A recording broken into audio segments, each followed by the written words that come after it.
In 2000, we bought an abandoned 100-acre farm in the foothills of the Appalachian Mountains.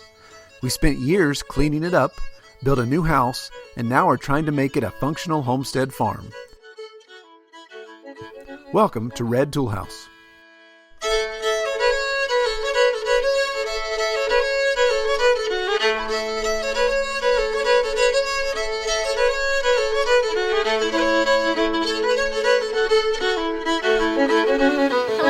Welcome to Red Tool House. Yes, we are up here on the top of the mountain on the property line, freezing our butts off, but we wanted to obviously shoot a video. What we want to do is continue. We've had a discussion about things to consider before starting your homestead.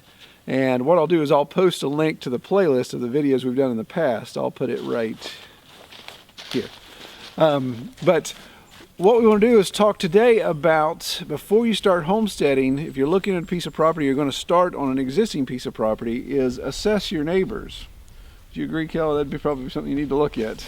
Yeah, it'd be interesting to see what's around you. Yeah, so the reason why we're up here is because we are on the edge of our property line. Our closest neighbor is right about here somewhere. Just this side of that tree, there's a house. You can see way off there. That is our closest neighbor, and that's cool. We like that. Now, we do like our neighbors. We've got great neighbors. We've been really blessed to have good neighbors. But all of our neighbors are like us. We like to be kind of off on our own and kind of doing our own thing. So when it came time to assessing the neighbors, they weren't right on top of us, so it wasn't that big a deal. But the thing that Kelly and I have noticed, probably some of the things that jump out when you think about your neighbors is, do your neighbors have the same attitude or same ideals, or are they doing the same thing with their property that you're doing with yours? And I think of an example of, we raise hogs, obviously. So what if our hogs escaped and crossed our property line? Is that going to be the end of the world? Is that a big issue? Well, here, no, it's not a big issue. As you can see, our neighbors are way over there. If the hogs cross this property line here, not a big deal. They're just hanging out in the woods. Basically, everywhere around us, it's really a non-issue. And our hogs have gotten out before. Yes. Before we really got our fence systems nailed down, they've gotten out before, and they just wander around, and a day later they'd come back, or I'd find out that they were gone, and we'd get them back. Or that evening when it was bedtime, they'd come back to bed. yeah, pretty much. Or, the feeder was calling them home type of thing. But, you think about it, Kel, we talked about what if you had a piece of property that the border, so you got hogs on your property, but your neighbors got a really nice, the premier rose garden, or a really nice vegetable garden right on the edge of your property line. Then there's a lot of issues that could happen there. Yeah, and you need to be responsible for what is yours and make sure that you're not disrupting your neighbor's property, and otherwise you're going to have a feud. yeah, a feud and obvious expense. I mean, obviously, if your livestock gets out and gets on somebody else's property and does property damage, you're liable for that. So you want to take those things into consideration when you're assessing your neighbors. Of course, if you're purchasing a piece of property in the process of purchasing, then you can even talk to the neighbors and just get an idea. Now, again, it's not that you're asking your neighbors for permission to do what you want to do with property you own, but you can just kind of test the waters. And it's one of those things, that adage of birds of a feather flock together. And so if your neighbors are doing things that you like to do, then there's probably going to be less of an issue. Right.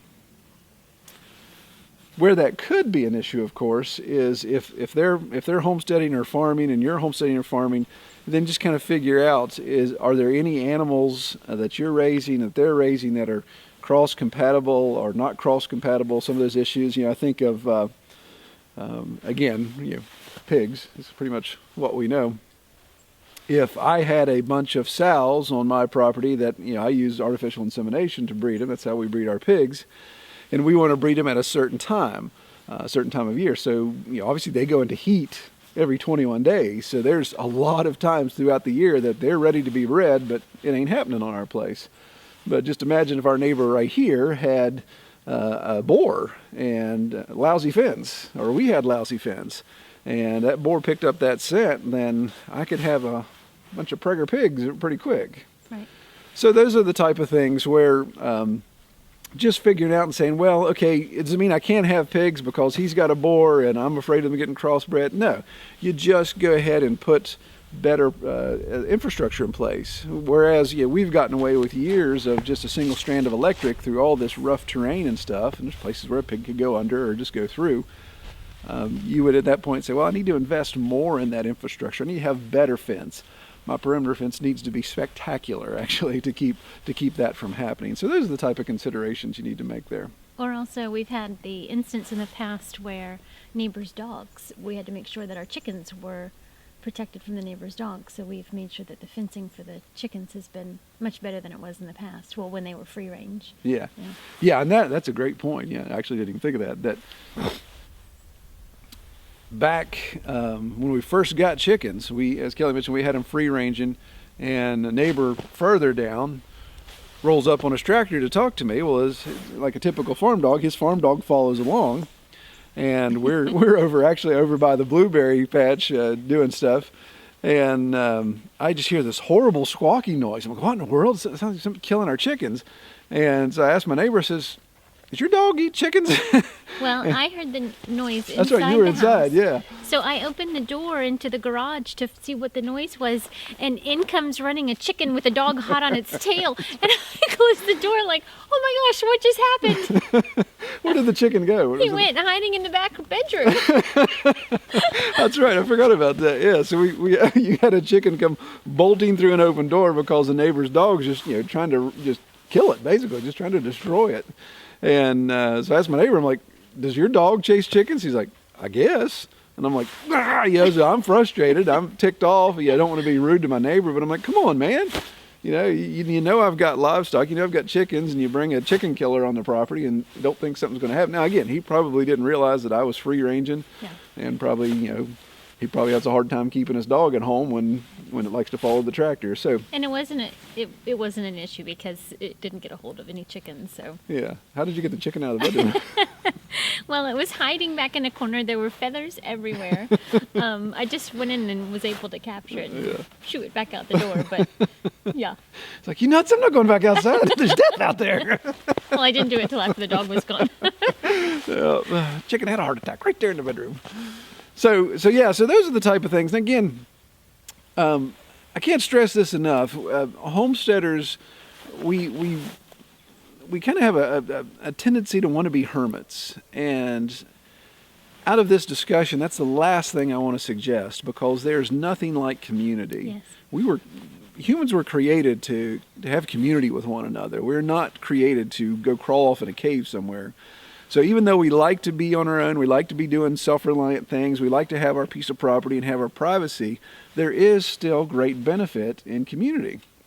So you don't want to come up to your neighbors and draw a line and saying, this is what I'm doing, I don't care what you're doing, damn the torpedoes, this is how I'm going to do it, and that's final, because you're not going to have a good relationship there. Absolutely. And you've seen in some of our other videos where our neighbors have just volunteered to come and help us. Oh, yeah, absolutely. They were interested in what we were doing, and they're very, very helpful, giving us wisdom that we didn't have at the time and suggestions. Yeah, very, very true. One of our neighbors, if we go way over that mountain and down into the next valley, that's one of our neighbors. I use his livestock trailer. So I'm able to use a piece of equipment that's $3,000 or $4,000 piece of equipment that I use one time a year. Right. That doesn't make sense for us to go out and buy. And here, this generous neighbor's like, hey man, use my livestock trailer when you need it. So it's great. It's a great thing where neighbors really can help one another. And to me, I think that's the true underlying element. One of the key components of homesteading is not seclusion, but this rural living in community with other people that are doing the same thing. And it's really cool. So how many neighbors do we have around us? Well, we have, as far as what actually touches our 100 acres, we have 1, 2, 3, 4, 5. So we really have 5 neighbors. And we've been here 17 years and haven't had an issue with any of them. Knock on dead ash. Oh gracious, knock it down on my camera, that'd be terrible. That thing's a little rickety. So it's been a blessing for us, and it's not like we're knocking on their doors every day, they're knocking on our doors every day. We all kind of keep to ourselves, But when the need arises, we're there. And just the other day, I was talking to our neighbor way back there, and letting him know about a piece of property available that's adjacent to his, and I would expect him to do the same, to keep an eye out for me. I keep an eye out for them, and again, we help one another. So when you're looking at getting a piece of property, it's a good idea to talk to those neighbors and just let them know, kind of introduce yourself. If you're a jerk, they're going to pick up on that. If you're not a jerk, then obviously, hopefully, you've got a good relationship that you can establish. Well, one other issue that comes to mind, again, thinking about what you're planning to do on your homestead and what your neighbor could possibly be doing, non-GMO corn, some of these plants that have that broad pollination path, you can look at, I'm trying to raise this non-GMO product, but my neighbors all around me are raising GMO, kind of big ag style agriculture. So that could be some pressure there that you may be pulling your hair out. So those are the type of things you need to look at. Yeah, and we know that for us, at least in past years, we've got within 2 miles, we've got people that are doing commercial ag, and so they're using chemicals on their fields, and so the bee community is. We've got neighbors that have hives that they've just been killed off. Yeah, good point. Yeah, the seven dust and some of these other things that people use because they've used them for years on their gardens, or like Kelly said, there's about 50 acres in production corn just less than 2 miles away, and you're wondering, is that affecting the fact that neighbors on either side of us have lost multiple hives? Our neighbor over here lost 13 hives in 1 year. So again, those type of things, that's unfortunate. You can't go over there and demand retribution or compensation. You killed off all my bees, because that ain't going to work. But there's just some of the things you have to take into consideration. That neighbor's going to resign the fact that I'll try to rebuild my hives, but I'm not going to invest a bunch of money in that, because they could possibly just get killed off again. Right, which can be expensive. Yeah. Well, one thing that you consider as well is look at runoff and look at the way water goes. Again, water is one of the most important things on your homestead, and we're blessed to be in a valley. We're the top of the watershed, so we don't have to worry about who's above us doing anything. But I think of the fellow we watch on YouTube, Edible Acres.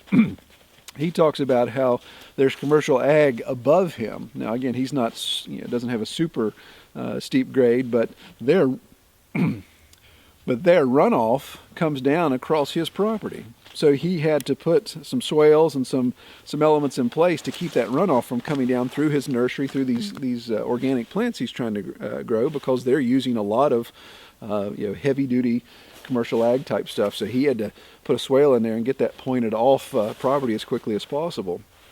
So you got to look at those type of things and say, well, if I'm going to try to grow all of this, but the water source upstream or upslope is possibly contaminated, then that's an issue as well. Right, and I don't think you're going to spend too much time trying to find the perfect property that's going to, that's going to hit all of these everything on your checklist, but those are just things to look out for.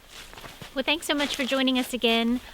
Give us a thumbs up if you enjoyed the video, and subscribe, and check us out on Facebook at facebook.com/Red Tool House Farm. All right, take care, everybody.